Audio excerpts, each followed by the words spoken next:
बाप रे बाप रे पंचो अरे बाप रे बाप आइल कलयुग के जमाना अरे बाप रे बाप आइल कलयुग के जमाना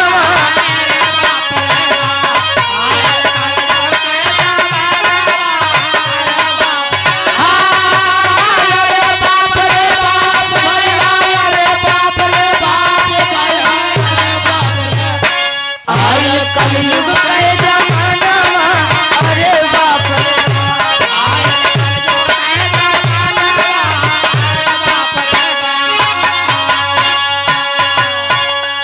कलयुग चलत बा अब कलयुग में होत का बा का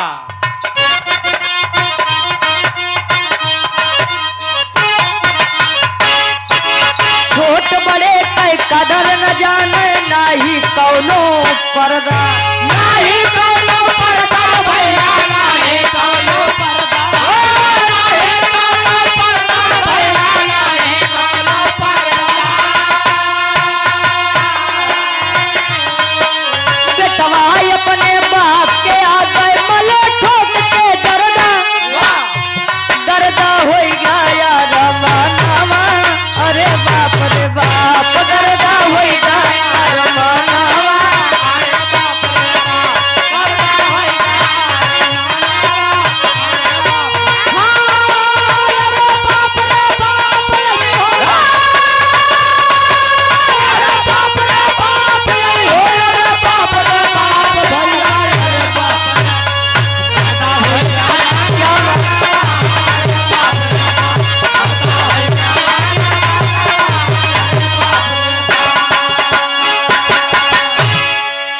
छोट बड़े के कदर न जाने नाही कौनो पर्दा अब बेटवा अपने बाप के आगे मलाई ठोक के जरदा कहे हनला काका यूं कहियो जने हां गर्दा हो गया यार मनवा अरे बाप रे बाप आज के जमाने में छोट बड़े के का कदर बा भैया छोटकोआ बड़का ज्यादा तेज बा का सूरज भैया आप ही समझ भाई करेंगे पहले के बाप पुत के रहन चिन्हात है न चिन्हाता बेटवा अपने बाप से कहे बाबू तनी मले रहा पानी चढ़ाए पनिया ऐसे न भराए थे न पैक बना बस बस हो गई भैया बाप अपने बेटो से कहते यार एक आध पैक और बनते मजा ना आया बाप पुत एक दूसरे कंपनी देता है तेसर के कहे जरूरत ही नहीं जरूरत नहीं आगे कभी जी बताओ तो इनका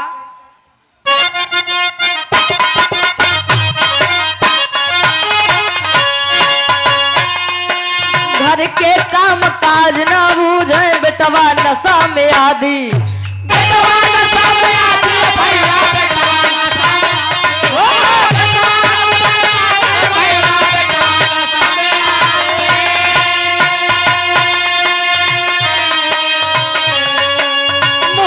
हमले भाई तब चाइब साथी बाटे बाइक पे भैया नवा अरे बाप रे बाप बाटे बाइक पे भैया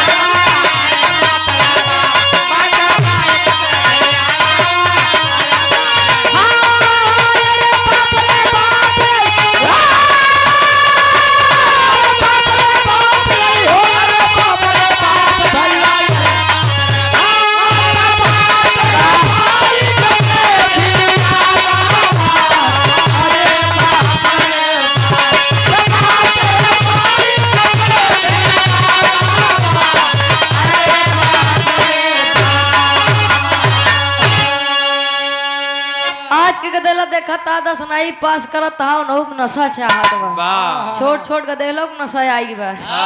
मासू आंटी ताकत टोटल बाए भैया लड़के देखा था कहाँ राजू हम 2-3 बोतल मार दे बियर कुछ समझी न आया 13-14 बोतल पी ले तब जाके कुछ समझ में आवा तब 17-45 इकट्ठा हो जाता। अब वहीं बराती से 2 लड़कियां वहीं लौट के आवा क्या कम मिल जाए देखा कहाँ का भैया बरतिया मजा कहाँ चो मारा राजू दिमाग खराब हो गया कहाँ काहे बरे कहे जान ले बस एक पैक के कसर रही, वाह एक आध पैक और मिली हो तो जौन कपड़ा उज्जर रहा वाह काला हो करिए गया होई के लौटत करिए हो एक लौटत। वाह लेकिन अगर मैं दुल्हनी की बात करे लागत तब देखा वाह घरे वाले अपाची दे, हाँ। पल्सर दे, होंडा साइन दे, वाह अब तो बुलेट चल गई बाबा ये आहा ओका सब दे तब बियाह माने ना हित मान्या जी नीरज भैया दुल्ही करियर रहे तब चले, हाँ। लेकिन गाड़ी में कोनो समझौता नहीं बा नहीं बा भैया। अब अच्छा ठीक बाटे माई बाबू दुल्ही देख के बढ़िया से बियाह कई देन चला एक कैठी हमारे बेटवा बा दुल्हन आई गई अब बढ़िया से भोजन पानी मिले लेकिन दुल्हन 2 महीना 3 महीना 6 महीने वाह बहुत गए साल 2 साल आहा ओकरे बाद कहाँ जान हमका पता हो वाह तोरे घरे आए के बाद इतना खटक पड़े आहा बिया है न कर विश्वास मन हम तोरे घरे अबई न करे। वाह अब दुल्हा जहाँ से काम कई के आवे देखे मेहरारू मुंह फुलाए बैठी है वाह 1 दिन 2 दिन 3 दिन वाह जब समझ ही गया आज तेरी माई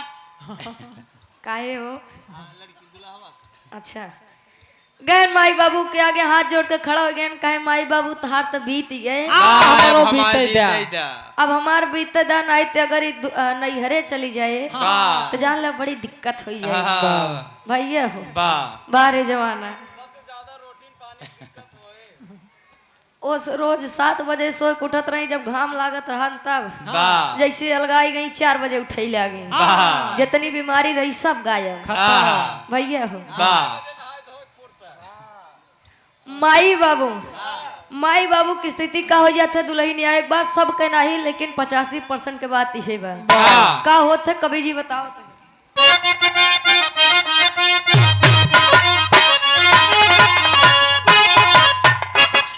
दोनों परानी गैर मार्केट पिए फूक सिगरेट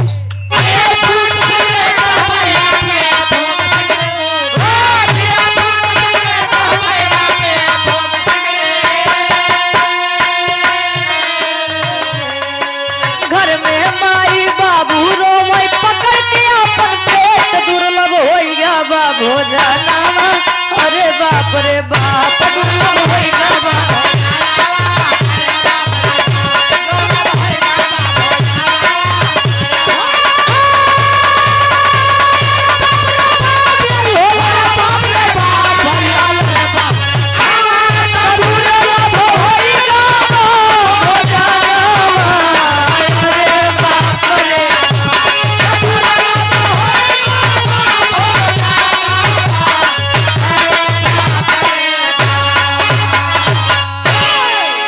पता लग मिले में यहाँ दुल्हनियों को रोज तबीयत खराब बा आहा बाजारे जाते बार वाह एकदम ठीक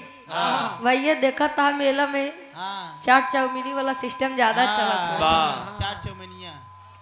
मोमोज अगर वही दुल्हन वही खाए के पाई जा देखो के 32 रोग गायब हो गया वाह माई बाबू सोचन पतो हमार गए बा दवाई लेके आए तबीयत ठीक रहे तो आज खाना बनाए खाना खाए के मिले ओहो अब पतो बेटवा पता लागी इज्जा पिज्जा खाए के मस्त है हाँ pizza pizza burger chow mein chow mein घरे आए कहे अबे सुई लाग बैठे ढेर ताकत वाली लग भाई वाह अबे ओकर तबीयत ना है भले भाव माई बाबू बेचारू अपन पकड़ के पेट रोवत है आहा यही बड़े लड़किया पैदा करे रहे वाह यही बड़े इतना बड़ा किहे रहे हाँ न कहे कि दोहा कहबा कि पूत सपूत तका धन संचय अब पूत सपूत तका धन संचय वाह लड़का अगर लायक बात का करे रुपये पैसा इकट्ठा करता है वाह आप आदरणीय श्री लाल जी सरपंच पटेल लोहार का पूरा की पावन धरती से 21 रुपए का महान आशीर्वाद वाह पूत सपूत सब सुनत है लेकिन माता कुमाता हाँ कबो ना नहीं सुनबा आहा माई बाबू सोचत है बा भैया वाह लड़का लायक बा तब का करे पैसा इकट्ठा करता है वाह नीरज भैया वाह लड़का लायक बा पैसा कमाई ले अपो जिंदगी माई बाबू जिंदगी एकदम अच्छा से काट दे। वाह और नालायक बात तब हाँ पता लाग मेहनत मजदूरी कई के इकट्ठा करता है, लड़के को वही लत लग गई, आह, वही जुआ। हाँ 75 वाली आई एम भिंडाले पता लाग सब रुपया पैसा धन दौलत वाह वही में लुटाई देत बा। जवन ये आजकल ही मेहरारून का फैशन बा, कभी जी होप्पा वर्णन करते हैं का। हेलो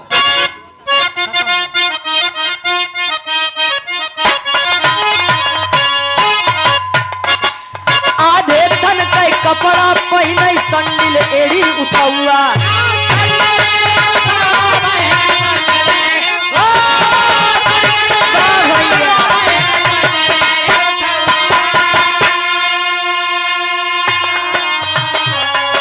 हिप्पी कट में बाल कटावे चले चाल मटकौआ।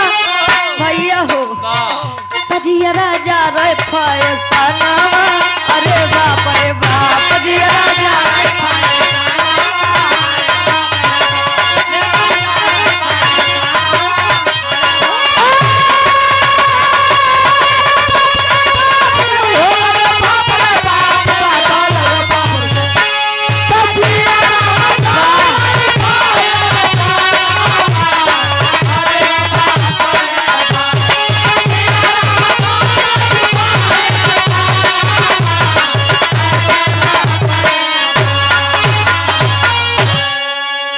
आधे तन के कपड़ा पहने संडिल एड़ी उठौआ, वाह आ हिप्पी कट में बाल कटावे चले चाल मटकौआ।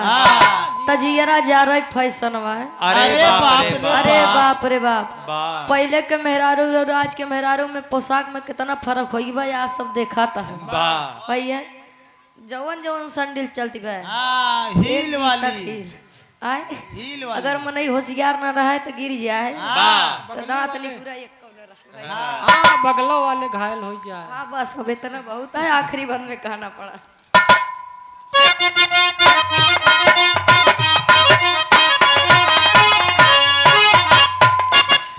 गुरु बिहारी गुरु गणेश जी स्वर्ग की राह तकाए,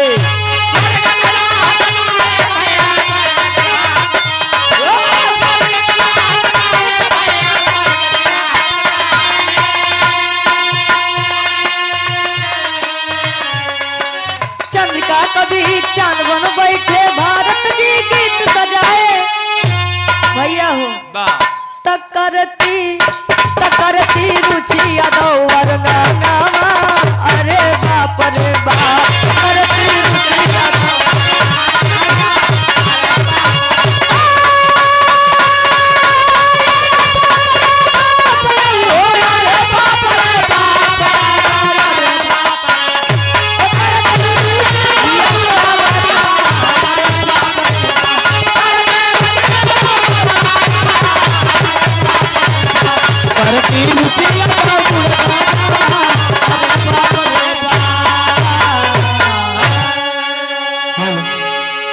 हेलो तो हम सबके बीच